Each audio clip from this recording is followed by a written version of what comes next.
உங்கள் சிந்தனைக்கு கடவுள் சிங்காசனத்தில் வீற்றிருக்கிறார். இரண்டாவது அரசர்கள் புத்தகம். வேதபாடம் 1:5. அதிகம் கவனிக்கப்படாத யோசேபாள். யூதருடைய வரலாற்றில் நாம் கவனிக்க மறந்த ஒரு பெண்மணி இவள். பிற்காலத்தில் உலகத்தின் இரட்சகர் தோன்றக்கூடிய யூத வம்சத்தின் சந்ததியை சாத்தான் கருவறுக்க நினைத்த நேரத்தில் தேவன் பயன்படுத்திய ஒரு பெண்மணி. இவள் யார் என்றால் யூதாவின் அரசனான யோராமின் மகளும் அகசியாவின் சகோதரியுமானவள். ஆசாரியனான யோய்தாவின் மனைவி. படிக்க 2 நாளாகமம் 22:11.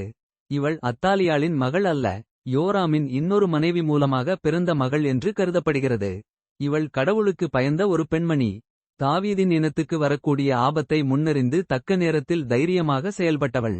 அத்தாலியாள் யூத தேசத்தின் ராணியாக இருந்தாலும் அதற்கெல்லாம் பயப்படாமல் தைரியமாக தன் சகோதரனின் குழந்தையை காப்பாற்றி 6 வருடம் பராமரித்தாள். இந்த சம்பவங்கள் நடந்த சூழ்நிலையை நாம் முதலில் பார்ப்போம். சாலமோன் காலத்தில் ஒருமைப்பட்ட யூத தேசம் வடக்கு தெற்கு என்று பிரிந்த காலகட்டம் அது. வடபகுதி இஸ்ரவேல் தேசம் என்றும் தெற்கு யூதா தேசம் என்றும் அழைக்கப்பட்டது. தாவீதின் வம்சத்தை சார்ந்தவர்கள் யூதா தேசத்தை ஆண்டார்கள். இந்த யூதா தேசத்தை ஆட்சி செய்த மன்னர்கள் பெரும்பாலானோர் தேவனுக்கு பிரியமாக வாழ்ந்தவர்கள். இப்படி தேவனால் முன்குறிக்கப்பட்ட அந்த தேசத்தில்தான் பாகாலை வழிபட்ட அத்தாலியாள் 6 வருடம் ஆட்சி செய்தாள். அந்த காலம் யூத தேசத்திற்கு ஒரு இருண்ட காலம்.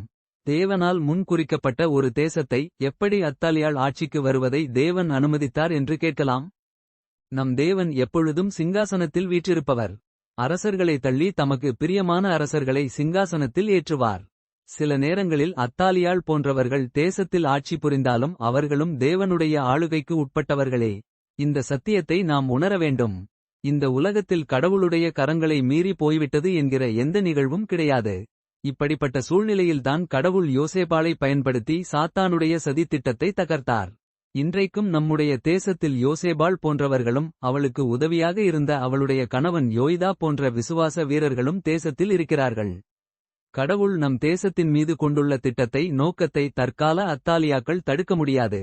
இவர்கள் இருவரும் 6 வருடம் பொறுமையாக காத்திருந்து ஏற்று நேரத்தில் தங்கள் திட்டத்தை நிறைவேற்றி அத்தாலியாளை பதவியிலிருந்து அகற்றினார்கள். நமது தேசத்தின் நிலைமையை குறித்து கவலைப்படலாம், ஆனால் பதட்டமடைய வேண்டியதில்லை. எப்பொழுதுமே கடவுள் ஒரு சில நபர்களைக் கொண்டு தம்முடைய நோக்கத்தை இந்த உலகத்தில் நிறைவேற்றி கொண்டு வந்திருக்கிறார். பயப்படாதே சிறு மந்தையே என்று தான் ஆண்டவர் கூறுகிறார். விசுவாசிகள் ஒவ்வொருவரும் தாங்கள் வாழ்கின்ற இடத்தில் யோசேபாள் போன்றும் யோய்தாவைப் போலவும் சாட்சியாய் ஜீவிக்க அழைக்கப்பட்டிருக்கிறோம். இந்த தேசத்தில் கிறிஸ்தவத்தின் எதிர்காலம் இப்படிப்பட்ட விசுவாசிகளை நம்பியே இருக்கிறது. இப்படிப்பட்ட விசுவாசிகளே இந்த தேசத்தின் ஆவிக்குரிய எதிர்காலத்தை தீர்மானிப்பார்கள். கடவுளுடைய பணியில் எசேக்கியேல் சண்முகவேல்.